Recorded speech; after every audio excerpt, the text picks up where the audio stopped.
And Raquel, a follow-up question to that. I'm curious to know how you came up with the idea for the company, meaning, was this something that you had in your mind for a number of years and finally sort of had the opportunity to sort of take the leap to do it?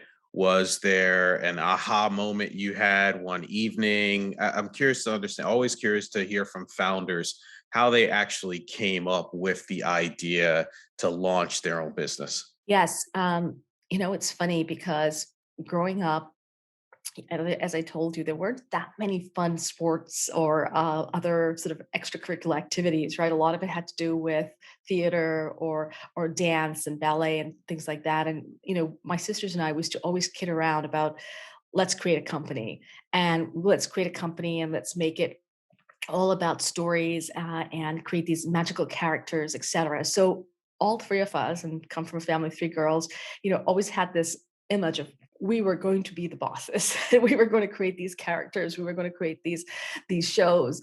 So that's always been at the back of my head. And I think when it came to the concept of saying how we can bring social equity as well as the profitable purposeful growth that business want and how to bring it together really started becoming more of a force within my thinking in around the 2015-16 timeframe when the Millennial Development Goals the UN had issued became the Sustainable Development Goals.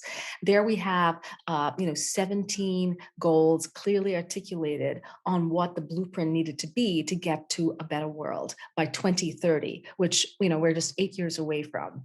And that was a catalyst in many ways to really trigger my thinking, or at least to structure my thinking around now we have a framework.